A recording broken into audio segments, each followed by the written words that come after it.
Most people remember the exact moment they realized something had changed about applying for jobs. It wasn't getting rejected.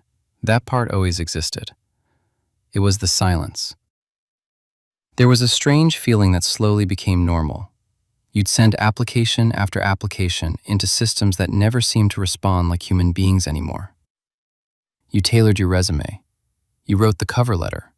You uploaded your resume, only to spend the next several minutes typing the exact same information back into the website manually. You answered personality questions. You spent an hour trying to sound professional, but not robotic. Confident, but not arrogant. Experienced, but somehow still humble. Then you press submit, and nothing happened.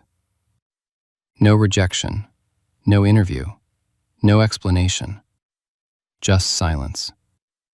Eventually, that silence became so normal that people stopped expecting acknowledgement altogether. But there was a time when applying for jobs felt different. Not easier, just more human. You walked into places. You handed someone a resume. You spoke to actual employees. Maybe you got rejected immediately. Maybe somebody told you they'd call next week. But at least it felt like another person saw you. Now the process often feels invisible, like your application disappeared backstage before the performance even started. And for millions of people, that's exactly what happened. Because before most applicants ever speak to a human being now, they usually pass through multiple layers of filtering first. Applicant tracking systems, resume scanners, keyword filters, internal ranking systems, auto rejections. And this didn't happen because companies suddenly stopped caring about applicants. It happened because modern hiring became overwhelming. One job posting can now receive hundreds or even thousands of applications within days. Especially remote jobs, especially entry-level jobs, especially during unstable job markets. So companies automated the process. And slowly, the hiring process transformed from who seems qualified into who survives the filter. That's a completely different system. And most people were never told the rules changed. There's a reason modern job applications feel emotionally strange. You're trying to present yourself as a person to systems designed to organize thousands of people into searchable categories.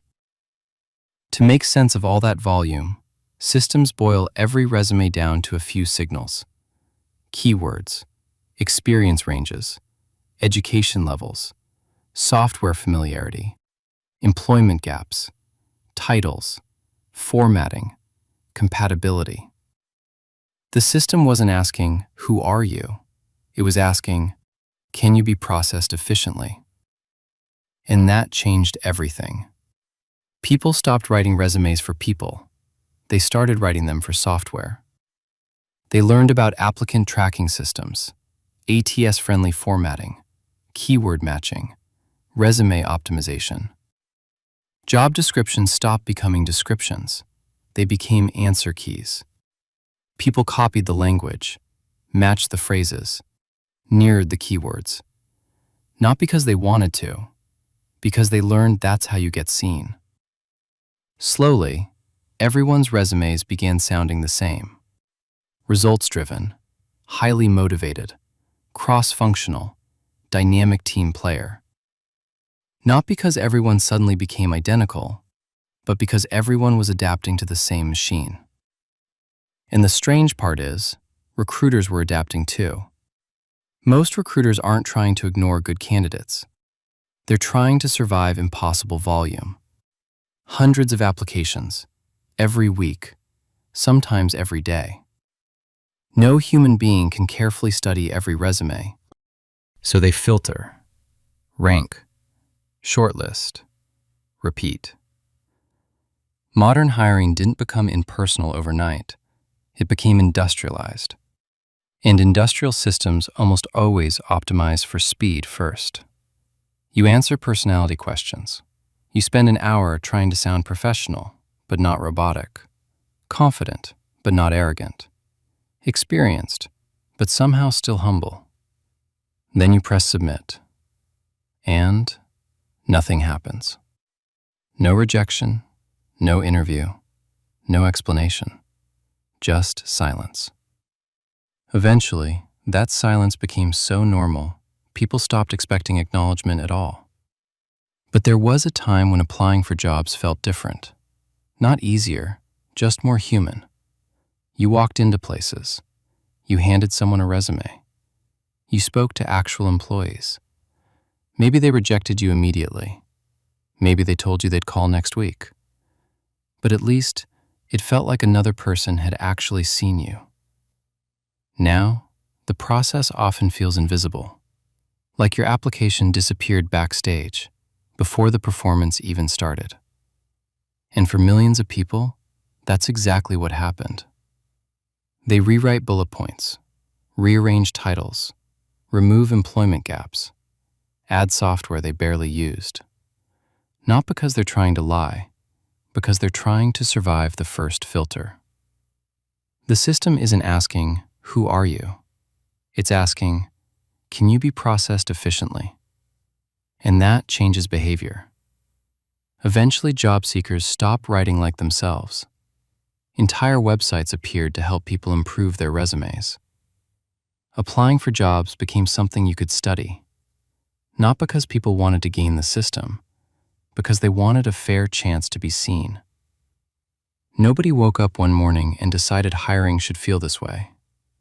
The process changed gradually, one small improvement after another, until eventually, the experience of looking for work became something almost everyone recognized, but almost nobody could explain.